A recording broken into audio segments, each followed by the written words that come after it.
Assalamualaikum warahmatullahi wabarakatuh. Selamat malam. Terima kasih telah menyaksikan presentasi dari kami. Kami dari Company Track dengan kode project C24EI, Machine Learning for Electrical Instrument and Safety Kit dari Nusantara Beta Studio. Pada kesempatan kali ini kami ingin mempresentasikan hasil kerja dari tim kami. Oke, selanjutnya bisa langsung. Di sini saya Handika Pranata Kusuma Wardana dan ada rekan saya 2 orang, yaitu bisa perkenalkan diri. Baik, perkenalkan nama saya Dorino Barson dari Universitas Diponegoro dengan pasnya Machine Learning sama seperti Handika Pranata. Ya, oke. Perkenalkan, nama saya Farel. Saya juga dari Universitas Diponegoro dan memiliki learning path yang sama, yaitu Machine Learning Path. Langsung saja kita langsung masuk ke materi. Jadi pertama di sini adalah penjelasan materi mengenai SSD, yaitu Single Shot Multi-Box Detector atau SSD, yang merupakan sebuah metode untuk deteksi objek dalam gambar menggunakan jaringan saraf deep learning tunggal. Dengan kata lain, SSD ini bisa mengenali dan menempatkan kotak bounding box di sekitar objek-objek tertentu pada gambar. Inti dari pendekatan dengan menggunakan SSD inilah discrete the output space of bounding a box. Artinya, SSD membagi kemungkinan lokasi objek menjadi beberapa kotak dengan ukuran dan rasio aspek-aspek yang berbeda pada setiap peta fitur atau fitur map yang dihasilkan oleh jaringan saraf. Saat memprediksi, jaringan akan memberikan skor untuk keberadaan setiap kategori objek pada setiap kotak dan juga perbaikan terhadap ukuran dan bentuk kotak agar lebih sesuai dengan bentuk objek sebenarnya. Oke, bisa di next. Selanjutnya ada penjelasan mengenai MobileNet. Jadi MobileNet adalah jaringan saraf konvolusional atau CNN yang diciptakan oleh Google khusus untuk perangkat mobile. Keunggulan utama MobileNet adalah efisiensi komputasinya. MobileNet menggunakan teknik khusus untuk mengurangi jumlah perhitungan yang dibutuhkan, sehingga lambat laun dapat berjalan dengan cepat dan hemat daya pada perangkat mobile yang daya tahan baterainya terbatas. Meskipun mengutamakan efisiensi, MobileNet juga tetap bisa memberikan akurasi yang baik dalam berbagai tugas, seperti klasifikasi gambar dan deteksi objek. Selain itu, untuk ukuran model MobileNet yang kecil membuatnya mudah dipasang pada perangkat mobile. Dengan berbagai kelebihan tersebut, MobileNet menjadi pilihan populer untuk menjalankan aplikasi deep learning pada perangkat mobile. Selanjutnya ada penjelasan mengenai SSD MobileNet. Jadi SSD MobileNet merupakan kombinasi antara Single Shot Multi-Box Detector dan MobileNet yang dapat menghasilkan solusi ideal untuk deteksi objek real-time pada perangkat mobile. SSD MobileNet menawarkan kecepatan dan akurasi tinggi dalam mendeteksi objek dengan daya konsumsi yang pemrosesannya sangat rendah, sehingga cocok digunakan pada berbagai aplikasi seperti sistem bantu pengemudi atau ADAS, terus kamera pengawas, dan aplikasi seluler. SSD MobileNet adalah sebuah varian dari SSD yang menggunakan model arsitektur MobileNet sebagai basis. Lalu MobileNet adalah sebuah model kecil yang dirancang untuk memenuhi batasan sumber daya, seperti latensi rendah dan daya rendah, sehingga sangat cocok digunakan dalam aplikasi real-time. SSD MobileNet juga menggabungkan kelebihan dari SSD dan MobileNet untuk mendapatkan performa yang lebih baik dalam deteksi objek.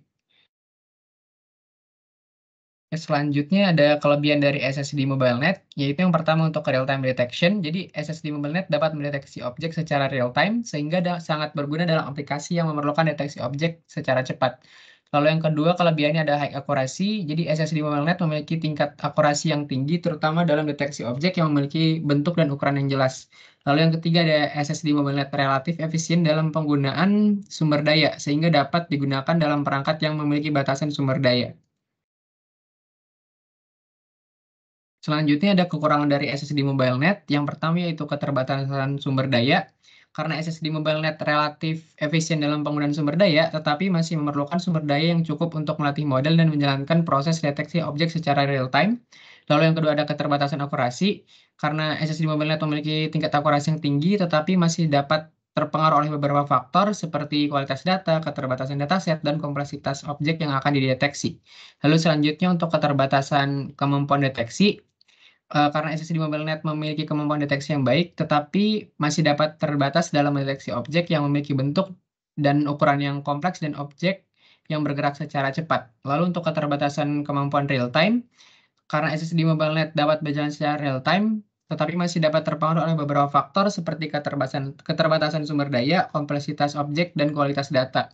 Lalu kekurangan yang terakhir yaitu ada keterbatasan kemampuan adaptasi. Jadi SSD MobileNet dapat diadaptasi untuk beberapa aplikasi tetapi masih dapat terbatas dalam menangani variasi objek dan lingkungan yang berbeda. Selanjutnya untuk matriks yang digunakan. Jadi untuk matriks yang digunakan ini ada total loss. Total loss adalah ukuran yang digunakan untuk menentukan kinerja model dalam pelatihan. Nilai total loss yang lebih rendah menunjukkan kinerja yang baik, sehingga nilai total loss terdiri dari perhitungan localization loss, regularization loss, dan juga classification loss. Lalu selanjutnya ada akurasi. Akurasi adalah ukuran digunakan untuk menentukan akurasi model dalam deteksi objek. Nilai akurasi yang lebih tinggi menunjukkan kinerja yang lebih baik. Lalu selanjutnya ada MAP. Jadi MAP ini adalah mean average precision, adalah ukuran yang digunakan untuk menentukan akurasi model dalam deteksi objek berdasarkan tingkat akurasi yang diperoleh pada setiap IOU atau intersection over union. Nilai MAP yang lebih tinggi menunjukkan kinerja yang lebih baik juga. Selanjutnya akan dilanjut oleh teman saya. Oke, baik. Selanjutnya kita akan membandingkan model existing dan model baru. Perlu diketahui dari pihak Nusantara Beta Studio sendiri sudah mulai mendevelop modelnya. Namun adanya proyek kita adalah untuk melanjutkan untuk mendapatkan model yang memiliki akurasi lebih baik. Di sini log yang training yang bisa di-load dari training modelnya dari new model hanya sampai 2400, tapi pada nyatanya kita hingga 40.000 step. Nanti untuk yang 40.000 step akan ditunjukkan berbeda slide. Nah, di sini tapi bisa dilihat pada kita di tahap 2400 dan membandingkan dengan existing model yang udah di step 5200. Nah, di sini bisa dilihat value-nya kita untuk classification loss sudah menyentuh 0,1047, sedangkan kalau existing model 0,2006. Perlu diingat pada loss nilai yang lebih rendah adalah memiliki performa yang lebih baik. Oke, boleh di next. Nah, di sini ada localization loss. Di sini juga kita bisa melihat pada step 2400 model baru kita memiliki localization loss yang ada di 0,0564, sedangkan di existing model ada di 0,12, sehingga bisa kita lihat padahal ini masih hanya di step ke 2400, belum di step ke 40.000. Oke, boleh di next. Nah, di sini lanjut di regularization loss. Di sini kita pada step 2400 model new masih lebih tinggi dari model existing. Namun nanti di step ke 40.000 dapat dilihat bahwa value-nya akan lebih rendah daripada existing model. Di sini terkendala ada masalah teknis pada logging dari trainingnya, sehingga yang keload hanya 2400. Sedangkan untuk existing yang kami ketahui di sini dari lognya dari pihak NBS melakukan sebanyak 5200. Oke, boleh di next. Nah, di sini total loss. Total loss itu adalah perhitungan dari kombinasi dari ketiga loss tersebut. Nah, di sini bisa dilihat the new model kita memiliki value 0,3098 pada step 2400, sedangkan pada existing model ada di 0,4593. Jadi bisa dilihat di sini loss kita sudah jauh lebih kecil dibanding existing model. Oke, di sini boleh next. Sebelum kita lanjut ke di sini adalah log ke 40.000, namun akan saya share screen untuk detailnya di Google Colab. Oke, boleh di next dulu. Oke, di sini kita akan melihat langsung di izin konfirmasi apakah layar saya sudah terlihat? Ya, sudah aman. Oke, di sini bisa dilihat ini adalah merupakan collab trainingnya. Jadi di sini adalah yang terjadi sebenarnya kita bisa dilihat di sini sampai step 36.000 ke lognya di sini di classification loss kita sudah mencapai 0,02743 dan di localization sudah ini sudah sangat kecil hingga harus memakai E, yaitu 5,0749 E-3, dan di regularization loss di sini kita juga sudah jauh lebih kecil dibanding model existing, yaitu 0,06101, dan pada total loss kita sudah jauh lebih kecil dibanding model existing, yaitu di 0,09337. Nah, di sini bisa dilihat kita di step ke 40.000-nya persisnya sudah mencapai berapa. Jadi di sini bisa dilihat di step ke 40.000 loss kita sudah mencapai 0,008 untuk localization, regularization ada di 0,591. Dan total loss ada di 0,1, namun yang diambil yang terkecil yaitu di 0,09. Oke, boleh kembali ke slide-nya. Nah, selanjutnya permintaan dari pihak NBS yaitu ada perbandingan akurasi. Akurasi yang dimaksud di sini adalah seberapa baik model dalam mendeteksi box yang ada pada suatu gambar, dan yang dihitung adalah box yang tepat di klasifikasinya. Jadi di sini model kita mencapai akurasi sekitar 51%, sedangkan existing model mencapai sekitar 18%. Jadi di sini bisa dilihat juga pada matriks akurasi model kita memiliki performa yang lebih tinggi. Oke, selanjutnya akan dilanjutkan oleh rekan saya, Farel, silakan. Ya, oke, izin masuk. Oke, selanjutnya saya akan menjelaskan hasil skor MAP yang sudah kami buat untuk model baru kami, yaitu untuk yang pertama, untuk kelas helm, itu kami mendapatkan skor 95,14% untuk skor MAP-nya, dengan ada precision untuk setiap kelasnya itu bisa dilihat di gambar, itu ada list array-nya, lalu ada recall-nya juga, ada list-nya. Lalu untuk penggunaan helm, untuk kelas penggunaan helm, kami mendapatkan skor MAP 96,34%, dengan ada list precision dan juga recall-nya. Bisa langsung dibaca aja atau di-pause. Oke. Selanjutnya, untuk kelas penggunaan rompi, itu kami mendapatkan skor MAP 86,21%, dan juga ada list precision dan recall-nya. Lalu untuk penggunaan sarung tangan, kami mendapatkan skor MAP 30,62%. Untuk kelas penggunaan sepatu, kami mendapat skor MAP 46,77%, dan untuk kelas terakhir yaitu rompi, kami mendapatkan skor MAP 76,07%. Oke, untuk sarung tangan, ini ada skor MAP-nya 49,08%, dan juga untuk kelas sepatu, kami mendapatkan hasil MAP 89,15%.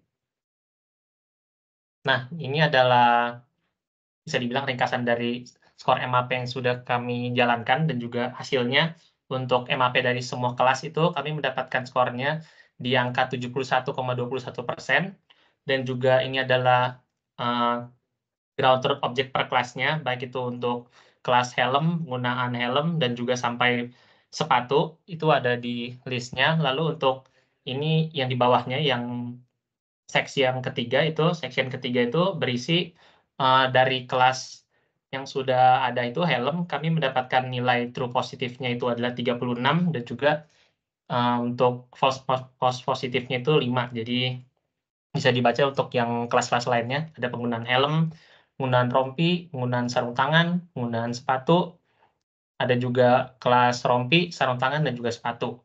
Itu hasil yang kami dapatkan, baik dari MAP semua kelas, nomor dari ground truth object per kelas, dan juga hasil dari objek yang bisa dideteksi per kelasnya. Oke, kita sudah menjelaskan terkait pendahuluan, baik itu penjelasan terkait apa itu SSD MobileNet, dan juga kita udah masuk tadi ke collab-nya untuk menjelaskan hasil yang kita dapat. Nah, mungkin saya akan menutupnya dengan kesimpulan. Setelah melalui serangkaian evaluasi komprehensif berdasarkan matriks classification loss, regulation loss, localization loss, dan juga MAP atau mean average precision, dan juga akurasi, model yang telah kami kembangkan menunjukkan peningkatan signifikan dalam berbagai metrik performa dibandingkan dengan model sebelumnya. Dengan pencapaian nilai yang lebih tinggi pada classification loss dan juga regularization loss, serta penurunan localization loss, model ini tidak hanya meningkatkan presisi dalam klasifikasi, tetapi juga menunjukkan kemampuan generalisasi yang lebih baik melalui regularisasi yang lebih efisien. Secara khusus, nilai MAP yang lebih tinggi mencerminkan peningkatan kemampuan model dalam mendeteksi dan mengenali objek yang secara lebih akurat di berbagai kondisi. Akurasi yang lebih tinggi juga memperkuat validitas hasil evaluasi, menunjukkan bahwa model ini memiliki performa yang konsisten dan dapat diandalkan. Dibanding dengan model kompetisi yang menggunakan arsitektur YOLO, model kami yang mengintegrasikan arsitektur SSD dan MobileNet terbukti lebih unggul. Dengan kombinasi arsitektur SSD yang kuat dalam mendeteksi objek dengan efisiensi MobileNet dalam memproses ringan, menghasilkan model yang tidak hanya cepat tetapi juga akurat dalam melakukan deteksi objek. Dengan demikian, melalui perpaduan inovatif arsitektur SSD dan MobileNet, kami telah berhasil mengembangkan model yang secara signifikan lebih baik dalam hal performa, efisiensi, dan juga keandalan dibandingkan dengan model sebelumnya maupun model kompetisi. Keberhasilan ini membuka peluang lebih lanjut untuk penerapan model dalam berbagai aplikasi deteksi objek yang lebih kompleks dan menantang di masa depan. Dan juga kami sudah berhasil bisa dibilang memenuhi misi atau tujuan kami yaitu dari permintaan dari pihak Nusantara Beta Studio, yaitu mendapatkan loss yang lebih kecil pada kelas sepatu dan juga kelas sarung tangan. Nah, oke. Ya, mungkin itu adalah hasil akhir dari presentasi kami. Sebelumnya mohon maaf jika kami ada kurangan kata ataupun apapun, dan juga terima kasih untuk pihak Bangkit dan juga pihak Nusantara Beta Studio karena telah memberikan kami kesempatan agar kami dapat menjalankan Candstorm Project di perusahaan Nusantara Beta Studio, dan juga kami dapat bisa dibilang menerapkan atau mengimplementasikan pelajaran yang telah kami pelajari di Bangkit. Oke, mungkin itu saja, kurang lebihnya mohon maaf. Wassalamualaikum warahmatullahi wabarakatuh.